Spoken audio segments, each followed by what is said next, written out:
Shalom, peuple de Dieu. Demeurons tous bénis dans le nom puissant de notre Seigneur Sauveur Jésus-Christ de Nazareth.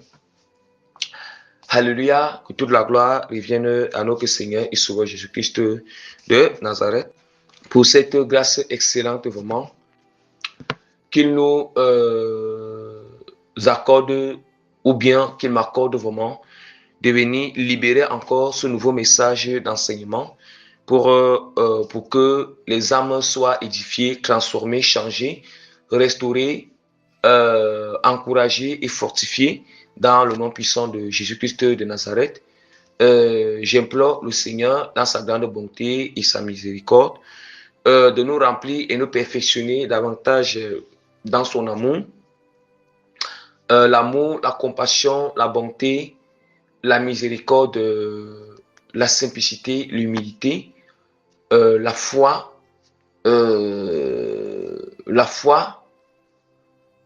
qui nous accorde la grâce de mener une vie de renoncement au péché, au monde, aux œuvres de la chair. Donc, et qui nous accorde la grâce de mener une vie qui lui est agréable dans tous les domaines, au nom puissant de Jésus-Christ de Nazareth. Amen. Père Tout-Puissant, je te dis merci de m'avoir accordé la grâce de venir enseigner à nouveau à ton peuple, Seigneur, en ce jour. Je te dis merci à chaque fois que tu as toujours exaucé à toutes mes prières de recommandation et à chaque fois que tu m'as toujours assisté, Père. Merci parce que tu continues à sauver les âmes partout dans le monde entier à travers des messages que tu libères par tes serviteurs et tes servants de Dieu, Papa authentique, Seigneur. Père, merci pour le réveil que tu continues encore à faire avancer dans le monde entier, Seigneur. Père Tout-Puissant, je reconnais que, Seigneur, sans ta présence, sans ton inspiration, Seigneur, sans ta conduite, pendant ce moment, Seigneur, d'enseignement ou de ce message, Seigneur, je reconnais que toute parole qui sortira à moi sera stérile. Ça sera stérile sans ta présence, sans toi, Seigneur. Ça sera non fécond, Père. Mais si, Papa, Seigneur, tu es là présent, Papa, Seigneur, ce moment portera des fruits. Que ce soit tôt ou tard. Voilà pourquoi je t'implore de venir prendre tout ta contrôle, de sanctifier ce moment, que ton nom soit sanctifié pendant ce moment, Seigneur. Je te recommande moi-même cette exhortation et tous qui vont écouter. Je t'implore que ton nom soit sanctifié dans nos vies, Seigneur. Ton règne vienne et que ta volonté soit faite sur la terre pendant ce moment et dans nos vies, Seigneur, à travers ce message. Au nom puissant de Jésus-Christ de Nazareth. Amen.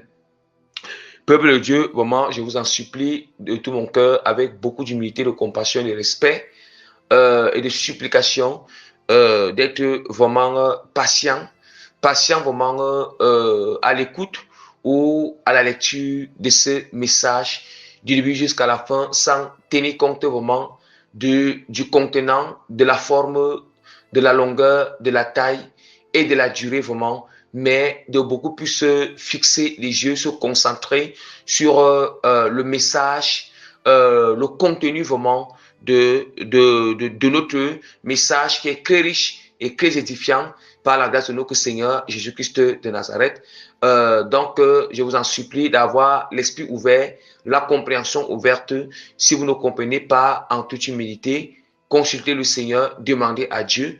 Et aussi, le but, c'est de comprendre vraiment le message, de comprendre le message, la portée, pour que à son tour, vous pouvez impacter, à son tour, ça donne une impactation positive vraiment, dans le nom puissant de Jésus de Nazareth. Amen. Donc, j'annonce rapidement le thème de notre enseignement intitulé « Les questions que vous vous posez souvent. Pourquoi parfois les mauvaises pensées et les désirs charnels partent, puis ça revient encore. » Voilà. Pourquoi parfois les questions que vous vous posez souvent. Pourquoi parfois les mauvaises pensées et les désirs charnels partent, puis ça revient encore. Yes. C'est une question Peuple de Dieu, je vous assure, c'est une question très importante à toujours se poser. Et la majorité des chrétiens se posent toujours cette question. Cette question, malgré que je suis dans la vie de sanctification, la vie de consécration, la vie d'obéissance, j'ai presque tout renoncé. Oui, à un moment, je sens qu'il n'y a pas de mauvaise pensée. Il n'y a pas de désir charnel. Je ne suis qu'animé par l'esprit. Je ne sens que l'atmosphère de l'esprit. Mais à un moment donné, les mauvaises pensées reviennent. Les désirs charnels reviennent. Or, ces désirs ou ces pensées, ces désirs charnels ou ces mauvaises pensées peuvent être liés à quoi? Soit à l'impudicité, au sexe, les choses du monde, ou bien des choses que vous avez à renoncer dans le passé. Voyez? Ou bien les choses que vous aimiez quand vous étiez dans le monde. Bien-aimés, je vais vous expliquer les différentes raisons. Non seulement les différentes raisons ou les cas ou bien les circonstances pourquoi cela se présente. Alléluia. Saint-Esprit de l'Éternel, je vous en supplie, soyez vraiment attentifs. Soyez attentifs, bien-aimés. Ici, il faut d'abord, il faut bien que je spécifie où est-ce que nous sommes et là où nous partons. Déjà, nous mettons d'abord les chrétiens tièdes et les païens à côté. Mettons-les à côté. C'est normal là-bas que les mauvaises pensées, les désirs charnels soient toujours là à tout moment. Là, ce n'est que cas. Ce sont des gens qui ne sont pas encore, des gens qui, donc vraiment, ils ne sont pas encore dans une vie de consécration. Non. Ils sont encore dans une vie de péché. Donc là-bas, c'est normal. C'est normal selon la position ou la vie qu'ils mènent encore. Mais ici, nous allons parler des chrétiens consacrés, chrétiens obéissants, donc qui sont toujours dans ces questionnements. Donc nous savons déjà que pour les païens, pour les chrétiens, c'est normal que ça soit ainsi. Ils n'ont pas cette question à se poser. Il faut d'abord qu'ils sortent du péché. Qu'ils sortent du péché, qu'ils se convertissent vraiment, qu'ils se convertissent, voilà, qu'ils laissent de nouveau. Alléluia. Donc nous allons spécifier la chose au niveau des chrétiens sanctifiés, obéissants, consacrés, ayant l'intimité profonde avec Dieu. Ah, peuple de Dieu, écoutons bien. Je vais d'abord donner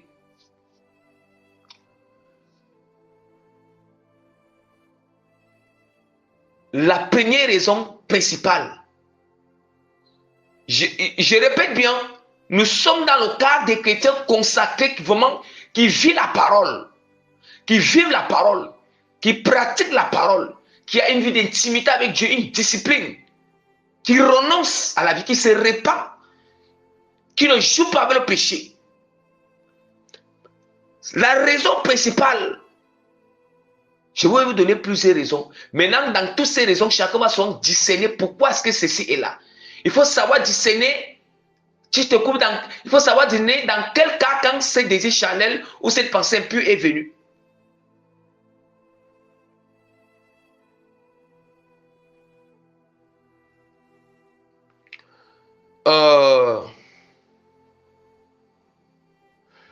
La première raison, bien aimé, ou le premier cas, la première raison principale, c'est que la première raison principale, tant que nous sommes dans ce corps de chair, tant que nous sommes encore dans ce corps de chair, on sera toujours éprouvé par l'ennemi. Ah oui, on sera toujours éprouvé par le diable. tant que nous sommes dans ce corps de chair, on sera toujours éprouvé par l'ennemi. C'est d'abord la première raison. C'est d'abord la chose que vous devez accepter. Pourquoi je vais essayer d'expliquer ces raisons dans les profondeurs? Pourquoi? Malgré la vie de consécration, nous sommes. La chair, c'est parce que nous sommes encore dans le corps physique. Nous sommes encore dans ce corps de pesanteur. De pesanteur physique qui est corruptible. Le corps physique est corruptible. Le corps physique est chair. Le corps physique, bien aimé, a des défauts, a de la faiblesse. A de la faiblesse, bien aimé. À un moment, quand nous sommes dans la vie de sanctification, à un moment, il y a les moments de faiblesse. Il y a les moments de faiblesse. Ah oui. Oui. C'est justement pour ça que malgré vraiment notre obéissance, malgré notre vie de consécration profonde avec le Seigneur, voilà pourquoi on ne s'auto-proclamera jamais parfait devant la face du Seigneur. C'est Dieu plutôt qui nous amène dans les perfections, petit à petit. Petit à petit, on ne s'auto-exalte pas. On ne s'auto-proclame pas. Et c'est dans ce cadre que nous devenons ce qu'on appelle un pécheur d'une manière naturelle. D'une manière naturelle qui signifie qu'une mauvaise pensée peut venir, mais tu vas neutraliser, combattre et repousser, tu ne vas pas accepter. Mais nous ne sommes plus pécheurs pratiquants. Parce qu'un pécheur pratiquant, c'est celui qui mène par la vie de consécration. Alléluia. Et nous devons savoir que dans ce cadre, dans cette raison que nous sommes, ou ce cas où nous sommes principal, le but, c'est de combattre, c'est de résister au combattre au péché, résister au combattre aux mauvaises pensées, c'est de résister et combattre au désir charnel par la puissance et l'autorité que le Seigneur nous a confiée. Le but ici, c'est d'exercer la domination de la grâce bien-aimée du salut et la puissance du Seigneur sur le péché, sur les mauvaises pensées, sur les démons qui viennent souffler. Allez, est-ce que nous comprenons? Bien-aimé, je vais rapidement ouvrir la parole de Dieu pour que nous comprenions ces choses. Nous comprenons. Ici, ce n'est pas parce que c'est encore sur la raison principale. La raison principale par rapport au corps de faiblesse, à ce corps charnel. Mais nous ne pratiquons pas le péché. Nous ne méditons pas le péché dans le cœur au point où nous partons pratiquer. Non. Mais je vais vous dire,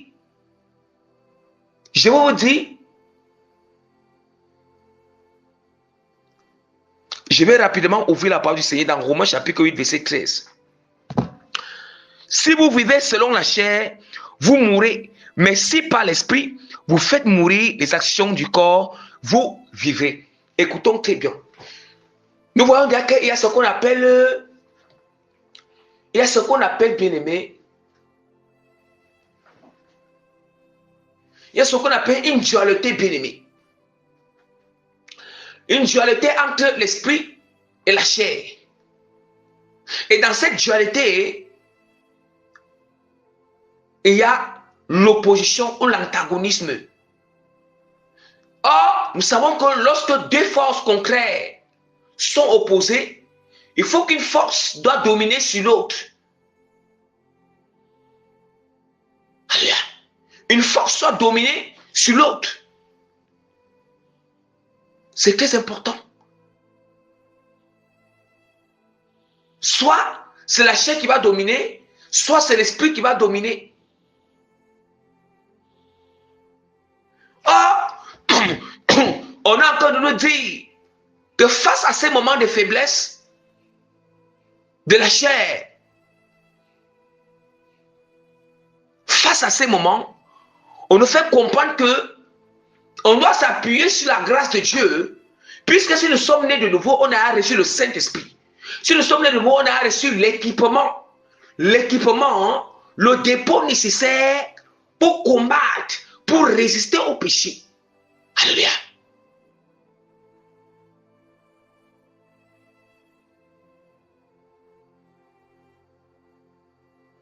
Donc, le dépôt nécessaire pour combattre. Nous avons cet équipement en nous. Nous avons cette puissance, cette domination en nous de combattre le péché, même dans les moments de faiblesse, si et seulement si on s'appuie sur la grâce. On invoque le nom du Seigneur Jésus-Christ de Nazareth. Et c'est justement pour ça qu'on appelle ça que c'est un moment que nous sommes éprouvés. Au moment où on doit manifester la puissance du Seigneur. Bien-aimés, écoutons très bien. Je vais.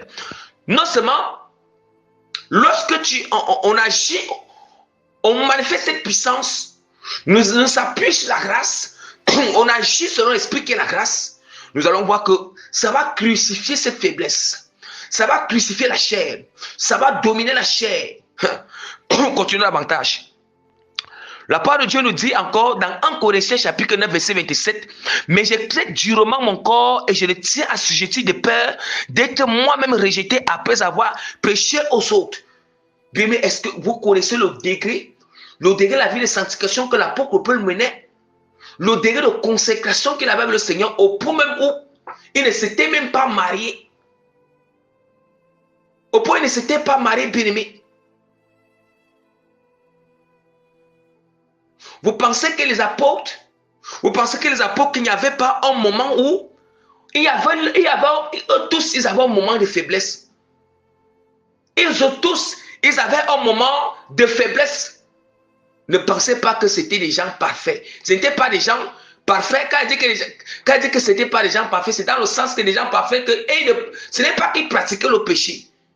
Voilà, parce qu'il ne faut pas que des gens qui disent non, nous ne sommes pas parfaits et que c'est un prétexte ou bien c'est un slogan qui les amène à pratiquer le péché ou à aimer le péché, à demeurer dans le péché, dans les saletés. Mais non, là c'est l'enfer direct. Je suis en train de parler qu'il n'était pas parfait ou nous ne sommes pas parfaits dans le sens que nous sommes encore dans un chair, autant pour moi, dans une chair de faiblesse, une chair d'imperfection. Alléluia.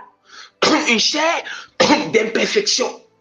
Maintenant, dans ce cas, dans ces moments de faiblesse, dans ces moments qu'on appelle les mauvais jours, ces moments-là, nous devons résister au péché et combattre avec la puissance du Saint-Esprit, avec la parole, avec la volonté du Seigneur, avec l'équipement que Dieu a déposé en nous. Yes, les outils que le Seigneur nous a donnés. Et la parole de Dieu est très claire. Mais je traite durement mon corps et je le tiens assujetti de peur d'être moi-même rejeté. Il dit qu'il tient durement son corps. Ça veut dire que quand l'apôtre Paul, quand il dit qu'il traitait durement son corps, c'est parce qu'il a expérimenté la faiblesse de la chair.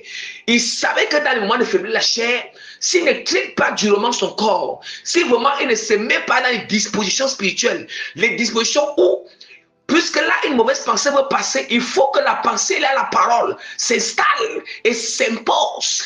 Saint-Esprit de l'Éternel.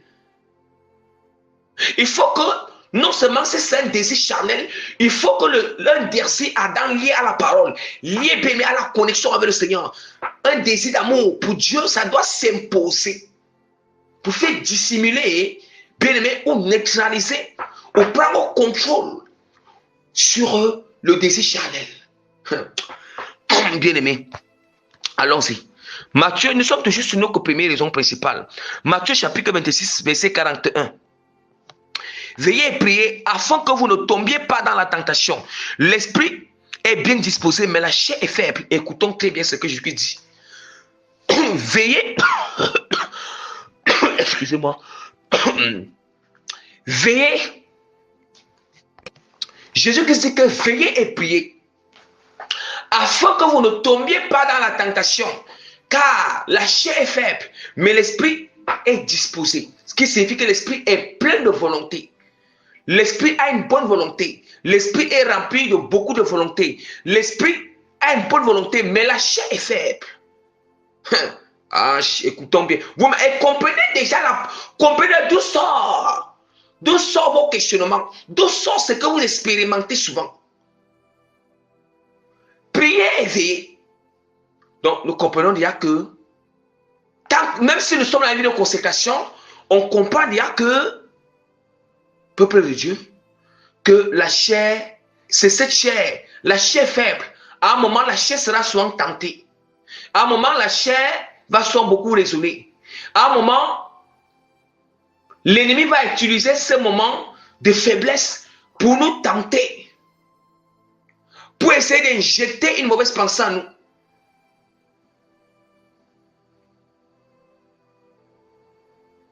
Mais il nous fait comprendre que l'esprit est plein de volonté. Mais il faut que l'esprit soit guidé.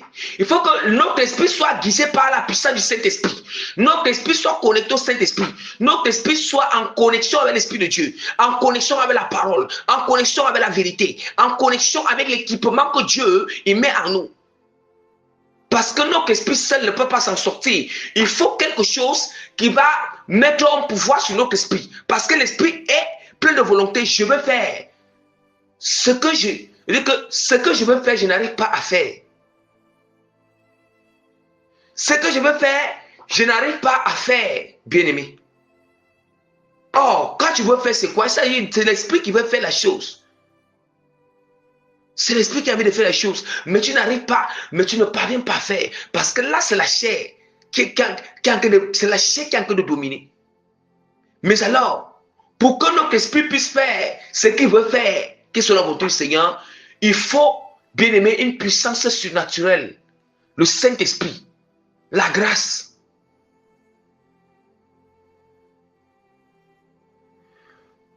Le Saint-Esprit, la grâce.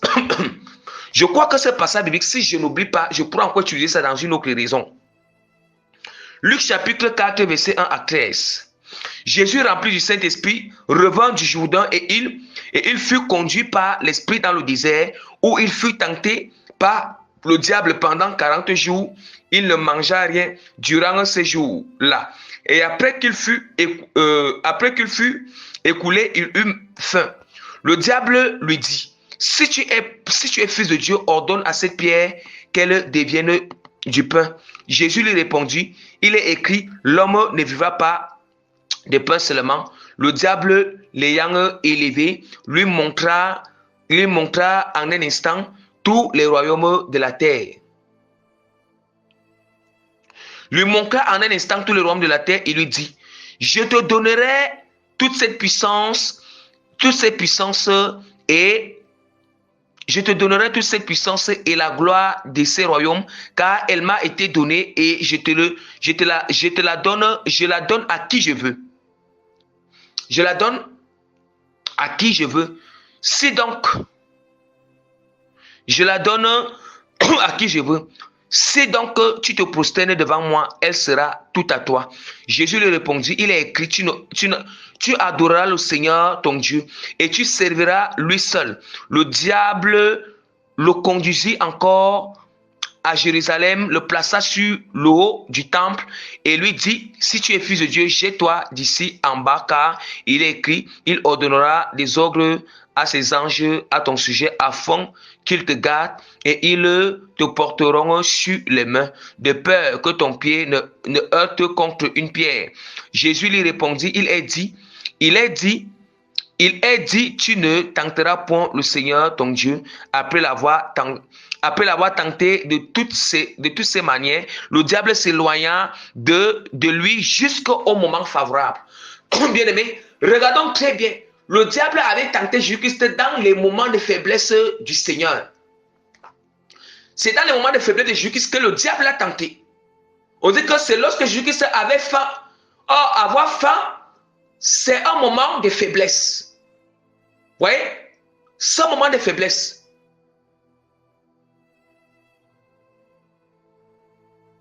En réalité, le diable n'a pas tenté Jésus-Christ parce que Jésus-Christ a péché ou bien Jésus convoitait quelque chose. Voilà pourquoi je vous ai dit, ça c'est nous sommes encore sur la raison principale. La raison principale ne nous prouve pas que nous avons péché, ne nous prouve pas que nous sommes encore connectés aux choses du monde. Non, cette raison principale nous prouve que tout notre cœur est au Seigneur. Mais à cause de la faiblesse de la chair, mais à cause de certains besoins parfois. Or, quand nous avons besoin de quelque chose, nous sommes dans un moment de faiblesse. Ah oui, nous avons besoin de quelque chose donc. Par exemple, on a besoin de la nuit, nous avons faim, nous sommes dans le besoin. son moment de faiblesse. Par exemple, tu n'as pas l'argent pour payer le loyer. Tu as besoin d'argent pour payer le loyer. Son moment de faiblesse. Autre moment encore. Par exemple, quand tu mènes une vie de chasteté, et puis à un moment, les désirs vraiment, les désirs bien-aimés, les désirs vraiment être à côté peut-être de ta femme que tu es déjà marié, ou de ton mari, que tu es de ton époux que tu es déjà marié, la chose, le besoin peut venir selon d'une manière naturelle, pas d'une manière qui est vraiment, pas d'une manière qui est tellement claire, d'une manière qui est impudique. Donc, il faut vraiment qu'on vous enseigne la vérité. Parce que si vous n'avez pas cette connaissance, vous allez faire comment? Vous serez troublé par l'ennemi. Je suis en train de vous dire les moments de faiblesse. Aucun moment de faiblesse.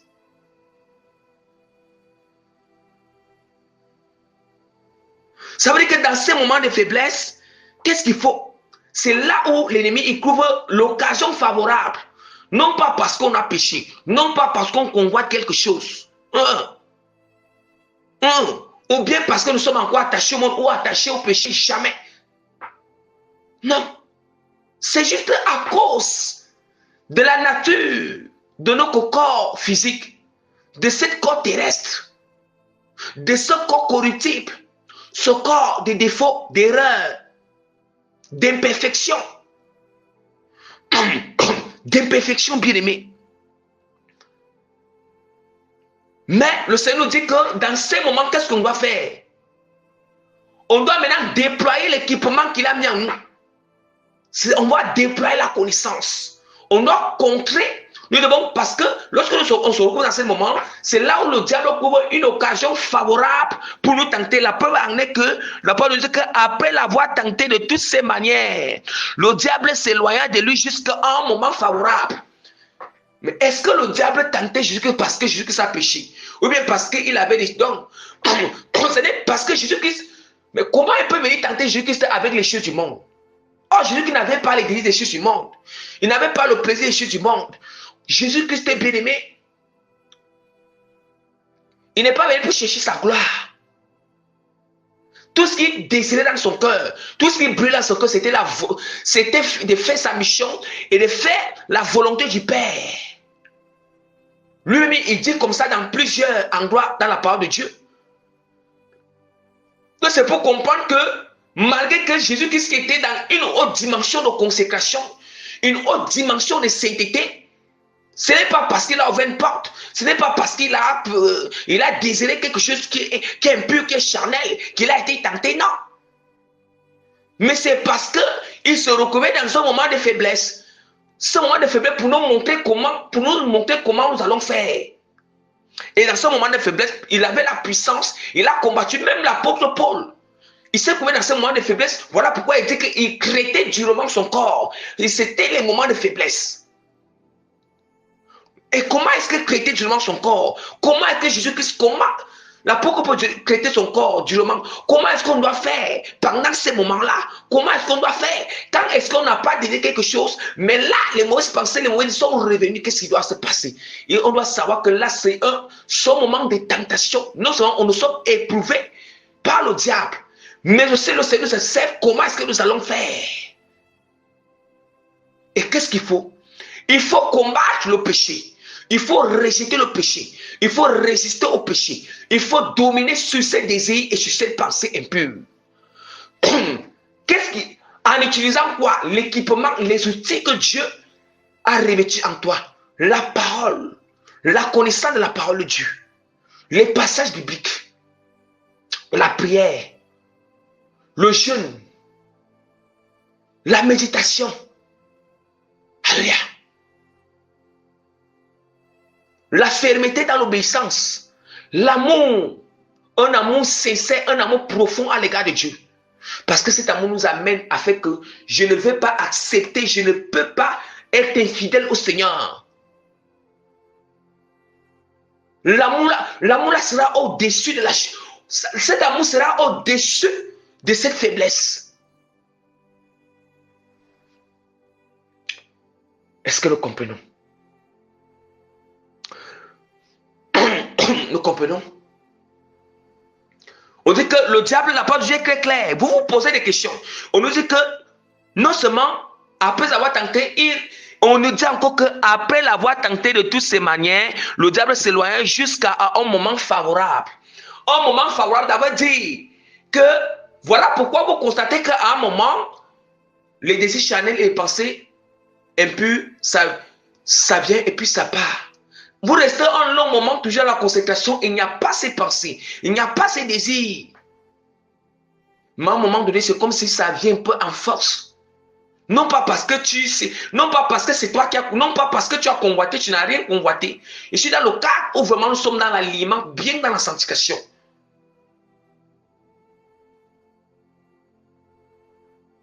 Le moment favorable, c'est quoi? C'est pendant le moment de faiblesse. Pendant que nous avons besoin de ce qui est nécessaire. Non pas, ce besoin, ce n'est pas ce qui est vraiment qui est contre la volonté du Seigneur, mais ce qui est juste peut-être nécessaire. Je vous ai donné ces différentes choses. On dit qu'il attend encore le moment favorable. Vous comprenez?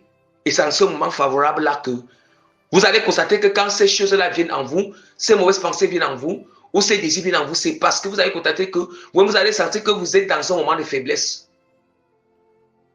Imagine, même lorsque quelqu'un vous offense, quelqu'un vous fait du mal, quelqu'un vilipende vos noms, là, c'est comme si vous serez dans un moment de faiblesse, dans un état chaotique. Et dans ce moment-là, l'ennemi profite pour venir injecter toutes les mauvaises pensées dans l'esprit de la personne. Il vient tenter la personne pour que la personne agisse mal. La personne parle mal. Mais en réalité, on nous dit que dans ce moment, on doit combattre, on doit utiliser la parole. On doit s'appuyer sur le Seigneur, invoquer le nom du Seigneur. Dominer, neutraliser par la puissance et la grâce du Saint-Esprit. Alléluia. Bien-aimés, nous sommes toujours sur la première raison principale. Je vais passer sur d'autres raisons. Nous sommes encore sur la première raison principale. Juge, chapitre 3, verset 1 à quoi? Voici les nations que l'Éternel laissa pour éprouver par elles Israël. Tous ceux qui n'avaient pas encore connu toutes les guerres de Canaan. Il voulait seulement que les générations des enfants d'Israël connussent et apprissent la guerre, ceux qui ne l'avaient pas connue auparavant. Ces nations étaient les 5 princes des Philistins, tous les Cananéens, les Sidoniens, les Éviens, qui habitaient la montagne du Liban, depuis la montagne de Baal, Hermon, jusqu'à l'entrée de Hamath.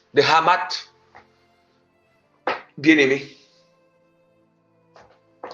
Nous comprenons déjà que ici, qu'est-ce qu'il dit que on n'a pas dit que voici les nations que Dieu laissa pour éprouver Israël. Les nations que Dieu laissa pour éprouver Israël, tous ceux qui n'avaient pas connu toutes les guerres de Canaan.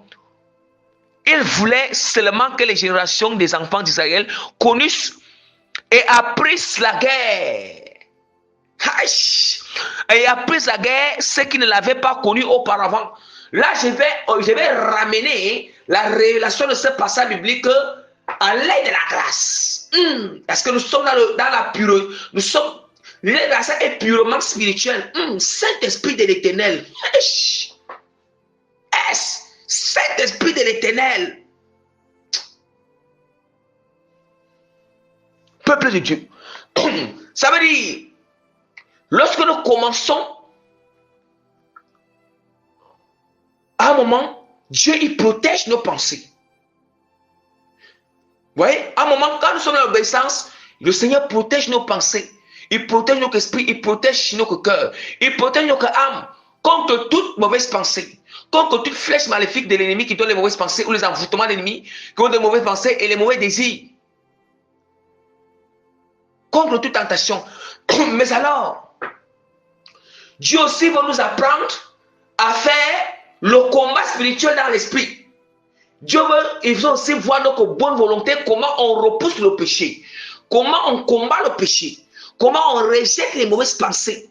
Il va voir si on l'aime vraiment. Alléluia. Il va voir si on l'aime vraiment. Même le Seigneur avait dit aux Israélites que je vous ai éprouvé dans le désert pour connaître la disposition de votre cœur. Ce n'est pas lorsque lorsque ces choses, Dieu, ça veut dire que ce n'est pas Dieu qui nous donne ces mauvaises pensées. C'est pas lui qui souffle dans ces choses, c'est l'ennemi. Mais il permet à l'ennemi, il laisse l'ennemi, il permet à l'ennemi. Mais le Seigneur va aussi observer si vraiment, le but c'est quoi? Pour que nous apprenions à repousser, à combattre, à manier les outils et l'équipement que le Seigneur a mis en nous, l'autorité spirituelle que Dieu a mis en nous, à exercer cela pour dominer sur le péché, à exercer cela pour neutraliser les mauvaises pensées. Alléluia.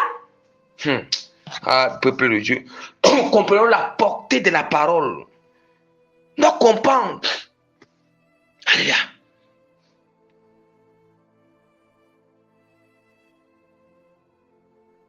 Est-ce que, bien-aimé, est-ce que nous comprenons, bien-aimé?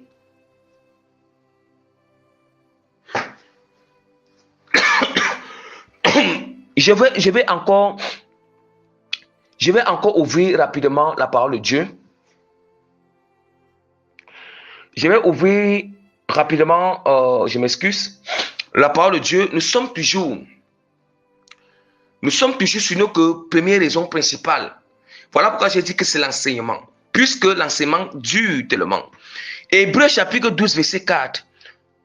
Vous n'avez pas encore résisté jusqu'au sang en luttant contre le péché. Donc, nous comprenons déjà que quand l'apôtre Paul est en train de dire, bien aimé, les Hébreux qui sont convertis en Christ, il est en train de leur dire, ces chrétiens, que vous n'avez pas encore résisté jusqu'au sang en luttant contre le péché. C'est parce que il se laissait encore dominer par les mauvaises pensées. Il se laissait encore dominer par la faiblesse de la chair. Il se laissait encore dominer par les mauvais désirs. Ah oui? Et le résultat de cette influence était chaotique. Le résultat de cette influence était en train de détruire l'œuvre du Seigneur. L'ennemi s'infiltrait dans ces églises à travers de cette manque de maturité. Et le plus grand signe d'immaturité, c'est lorsque on se laisse dominer par la faiblesse, on se laisse dominer par, bien-aimé, la faiblesse ou, bien-aimé, les besoins nécessaires que nous avons. Lorsqu'on se laisse dominer, bien-aimé, par les mauvaises pensées et les désirs charnels, c'est la plus grande immaturité, le plus grand signe. Même lorsque nous sommes matures, même lorsque nous sommes déjà matures, du moment où on s'est laissé influencer, là on a agi comme un immature. En cette occasion-là, alléluia, nous comprenons déjà que vous n'avez pas encore résisté jusqu'au sang en luttant contre le péché. Yes. Il s'agit de résister, de dominer, de neutraliser, canaliser, repousser. Yes. Jusqu'aux fibres de tout ton être. Les mauvaises pensées, les désirs, les plaisirs. Et la parole de Dieu continue encore à nous dire, dans Jacques, chapitre 4, verset 7, soumettez-vous donc à Dieu et résistez au diable et il fuira loin de vous. Vous comprenez maintenant? Vous comprenez maintenant que soumettez-vous donc à Dieu et résistez au diable et il fuira loin de vous. Dieu nous demande de résister au diable. Oh, résister au diable, c'est résister aux mauvaises pensées, résister aux désirs charnels, résister, bien-aimé, au péché, au monde, à la séduction, aux tentations. Ça, c'est résister au diable. Parce que toutes ces choses viennent du diable. Résiste de voir football. Résiste de voir les séries mondaines. Résiste de voir films. Ça, ce sont les séductions du diable. Résiste, bien-aimé, même lorsque résiste, bien-aimé, à ces désirs charnels de fornication ou des sexes qui viennent en toi, bien-aimé. Des sexualités qui résistent à ça. Mais comment est-ce que tu vas laisser, comment tu vas nourrir ces désirs en toi, étant donné que tu n'es pas encore marié, étant donné que le moment n'est même pas encore arrivé de te marier, mais tu vas te laisser dominer par ce plaisir. Pourquoi? Tu vas te laisser emporter par ces désirs. Pourquoi? Ma bien-aimée, à un moment, soyons sages. Tu n'es pas marié pour dire que tu n'es pas marié, bien-aimé. Pour dire que tu te laisses emporter par ces désirs, que peut-être ta femme est là ou ton mari est là. Non! Tu es encore célibataire. Tu es dans la scène de crime et ton but c'est de vivre la scène de la pureté. Neutralise, combat avec la puissance du Seigneur. Repousse, bien-aimé. Est-ce qu'on comprend la portée de cet enseignement? Je ne sais pas si nous comprenons mal la portée de cet enseignement. C'est de se soumettre à la parole. Vous voyez la parole de Dieu encore dans Éphésiens chapitre 6, verset 11 à 13. Revêtez-vous de toutes les armes de Dieu afin de pouvoir tenir ferme contre les ruses du diable. Est-ce que vous entendez? Revêtez-vous de toutes les armes. On n'a pas dit quelques, de toutes les armes. De toutes les armes de Dieu. Bien-aimé, excusez-moi. Je reviendrai sur ce passage après. Ce passage plutôt doit accompagner notre deuxième raison. Petit B, la deuxième raison pourquoi les mauvaises pensées et les désirs charnels reviennent parfois. Parfois, bien aimé, ça revient lorsque nous avons le manque. Lorsqu'il y a un manque de revêtement de l'armure complète de combat et de protection divine sur notre âme. Saint-Esprit de l'Éternel, écoutez très bien. Écoutez bien. Les désirs charnels, les plaisirs charnels, et même parfois même l'amour du monde. Saint-Esprit de l'Éternel. Et les mauvaises pensées, ça revient. Ça, c'est une deuxième raison. Ça revient, bien aimé, ça revient, bien aimé, en vous ou en nous, lorsque il y a un manque de revêtement de l'armure complète de combat et de protection divine sur notre âme, sur notre être. Lorsqu'il y a un manque de ces revêtements, lorsqu'il y a des éléments qui manquent, il y a l'équipement qui manque, il y a les outils qui manquent, il y a, bien aimé, c'est ça l'armure. Quand on parle de l'armure, ce sont les différentes armes spirituelles que le Seigneur doit remettre dans notre être. Quand on parle être, il s'agit du cœur, de l'âme, l'esprit et le corps. Il s'agit dans notre âme et notre esprit. Donc pour dire que le cœur, donc tout notre être entier, bien-aimé. Donc la part de Dieu est claire, la part de Dieu encore ça nous spécifie bien les choses. Revêtez-vous de toutes les armes de Dieu afin de pouvoir tenir ferme contre les ruses du diable. Afin de pouvoir tenir ferme. Donc ça veut dire les mauvaises pensées qui viennent là, ou les désirs qui viennent là, c'est la ruse du diable. Il vient te tromper dans la pensée croyant que c'est toi. Il va tellement te chuchoter dans la pensée. Il va tellement te montrer les choses il va te présenter les choses dans le bon sens. C'est ça qu'on appelle la séduction. Il va te présenter le bien du péché. Il va te présenter le bienfait du péché. Il ne va jamais te présenter la conséquence qui est derrière. Il va te présenter la jouissance dans ses désirs ou dans cette pensée impure. On continue encore à nous dire que car nous n'avons pas à lutter contre la chair et le sang, mais contre les dominations, contre les autorités, contre les princes de ce monde des ténèbres, contre les esprits méchants dans les lieux célestes. Quand on dit qu'on n'a pas à lutter contre la chair et le sang, ça veut dire qu'on n'a pas à lutter contre notre opposition qui est physique.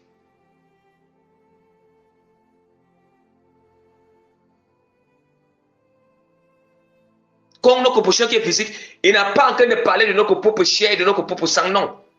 Il parle de notre opposition qui nous combat, qui nous fait du mal. On ne va pas lutter contre lui charnellement. Parce que c'est une personne de chair et de sang. On ne va pas aussi aller combattre encore avec la personne charnellement ou arranger la personne charnellement ou physiquement, non. Mais À ce qui concerne notre propre sang, là, notre propre chair, on doit lutter contre notre propre chair. On doit lutter contre les œuvres de la chair en nous, dans notre corps. Combattre cela. Mais ici, on vous voyez? Mais spirituellement, on nous dit aussi qu'on doit lutter contre les esprits méchants. Nous comprenons déjà que ce sont ces esprits qui viennent tenter. Le verset 15 nous dit que c'est pourquoi prenez toutes les armes de Dieu afin de résister dans les mauvais jours et tenir ferme après avoir tout surmonté les mauvais jours. Yes, ce sont les mauvais jours. Donc, vous vous posez la question que quand ces désirs charnels reviennent, ces pensées impures reviennent, on appelle ça le mauvais jour. On appelle ça le mauvais jour. Alléluia. Bien, mais la parole du Seigneur nous dit dans Romains chapitre 13 verset 12, la nuit est avancée, le jour approche, dépouillons-nous des œuvres des ténèbres, dépouillons-nous des œuvres des ténèbres et revêtons-nous des armes de lumière. Quand on nous dit que la nuit avancée, cela signifie quoi? La nuit avancée signifie que le jour du retour de Dieu qui s'en train de s'approcher. Alléluia. Quand on dit que minuit, minuit signifie quoi? Minuit, quand Jésus dit que la parabole de minuit, minuit signifie que l'iniquité des nations a déjà atteint son comble. Ça veut dire que les ténèbres du monde, les ténèbres des nations a déjà atteint son comble bien-aimé. Ça a déjà rempli la coupe de l'iniquité. Donc c'est déjà arrivé quand on dit que minuit, on appelle ça que l'obscurité, vraiment on appelle ça l'apogée de l'obscurité. L'apogée de la nuit bien-aimée. Yes. Où vraiment les ténèbres est sombre d'une manière physique.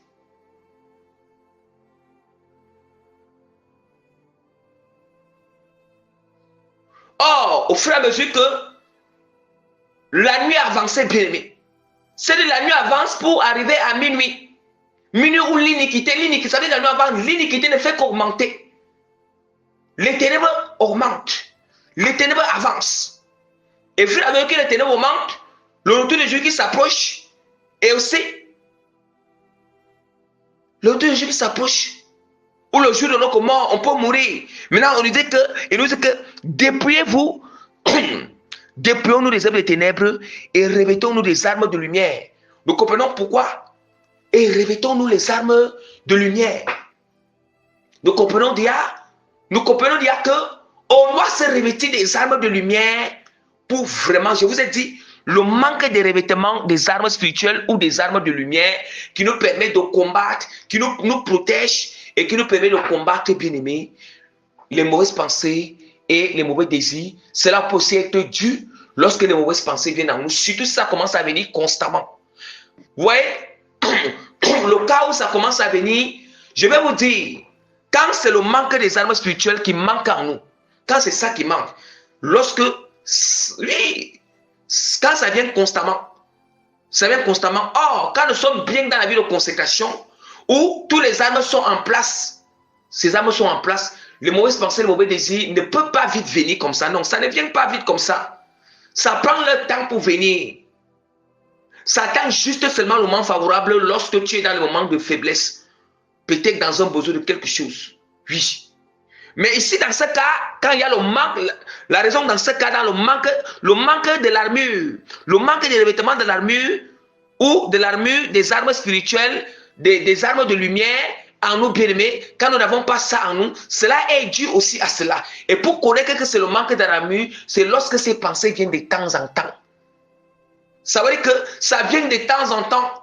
Ça ne fait que venir, ça ne fait que venir, ça ne fait que venir. Ça veut dire qu'il y a un problème. Là, vraiment, ça montre que la vie de consécration n'est pas avancée. La vie d'intimité n'est pas avancée.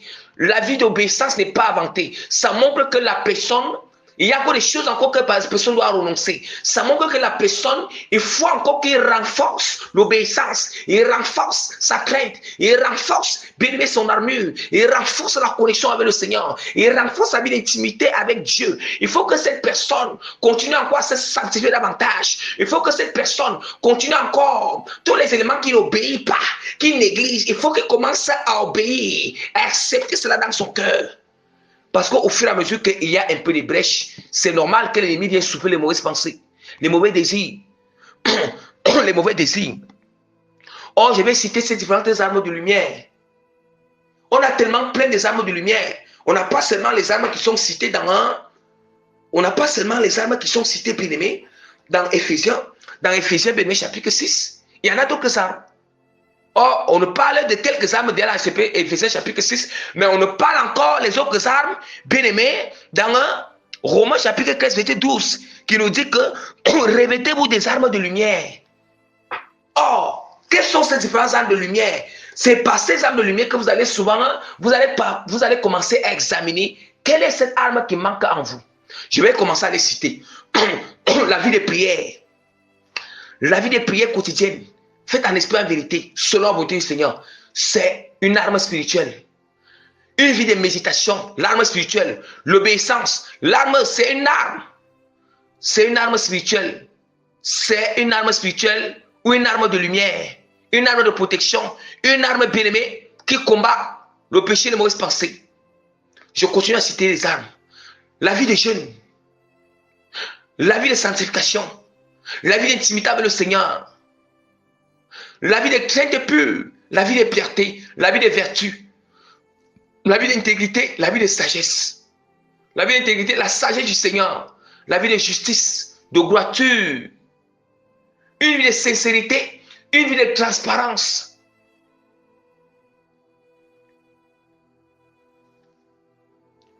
Le zèle, le courage de Dieu, la résilience, la persévérance.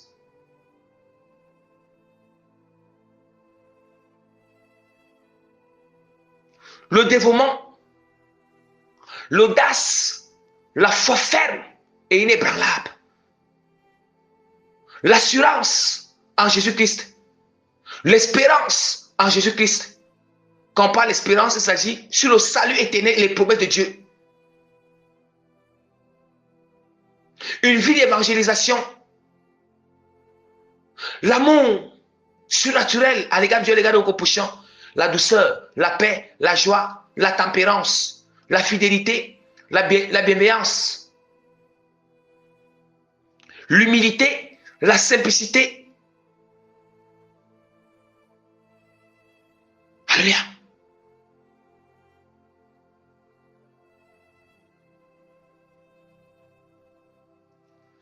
Peuple de Dieu, il y en a encore d'autres armes de lumière. La fraternité, la compréhension, la bonne communication. En cas pur. Bien-aimé. La vie de la sobriété, l'éveil de l'esprit. Et voilà pourquoi Jésus-Christ a dit dans Matthieu, priez et veillez, car la chair est faible, mais l'esprit est plein de volonté. Donc il faut que maintenant que ces équipements, ces armes de lumière soient vraiment revêtis sur notre âme, notre esprit et notre cœur, dans tout notre être. S'il y a un manque de ces choses, je vous assure, c'est comme si il y a notre protection est faible, notre blindage est faible. Notre blindage est faible. Parce qu'on parle de couches de protection, il y a plusieurs couches de protection.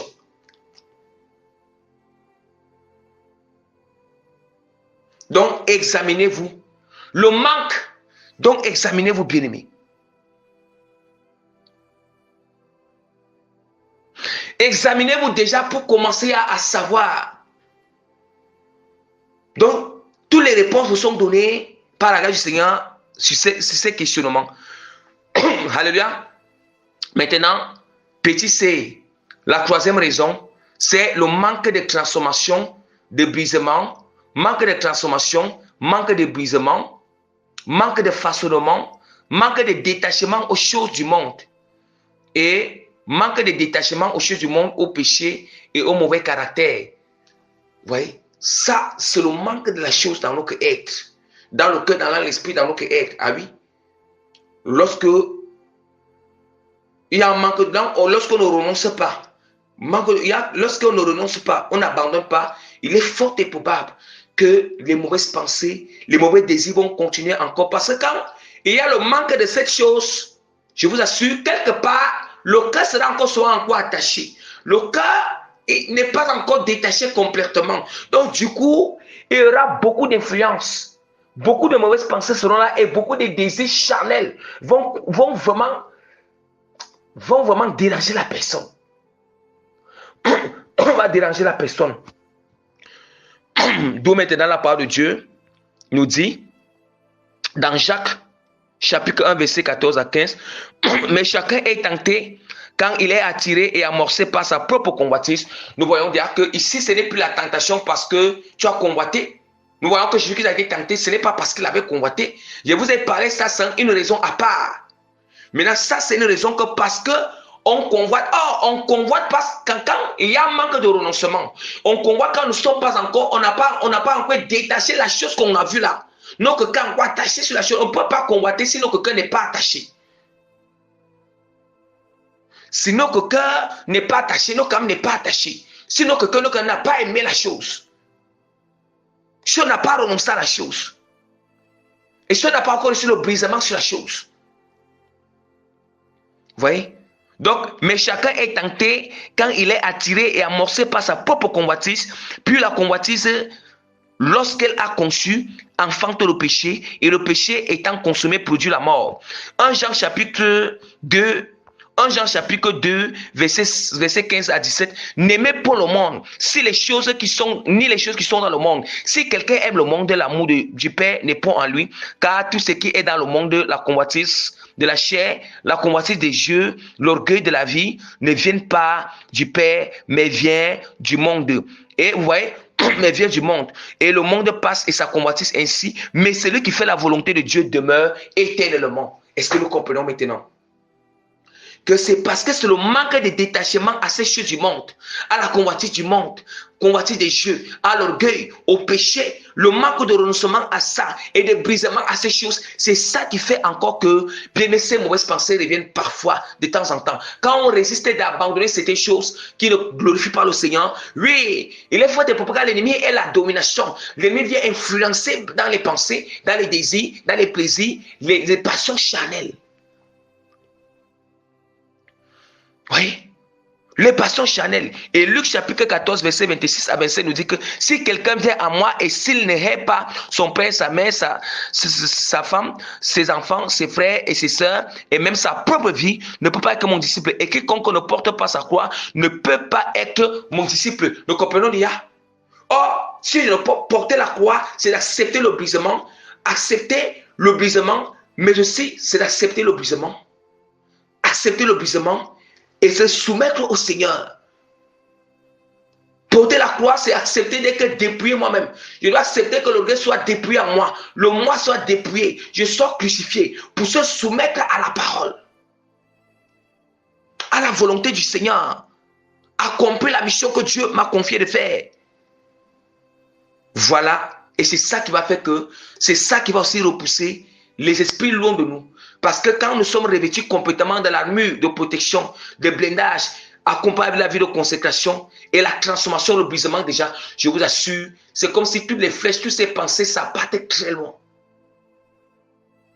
Sauf seulement dans le cas où, quand ça vient, pour qu'on soit éprouvé juste dans les moments de faiblesse, mais étant aligné. Donc que toute la gloire revienne à notre Seigneur et Sauveur Jésus-Christ de Nazareth. Je mets le saut, je scelle l'accomplissement vraiment, je scelle vraiment l'impact, je scelle vraiment cet enseignement dans le sang de Jésus-Christ de Nazareth et que ça impacte les cœurs et les âmes et l'esprit qui sont disposés au nom puissant de Jésus de Nazareth. Amen.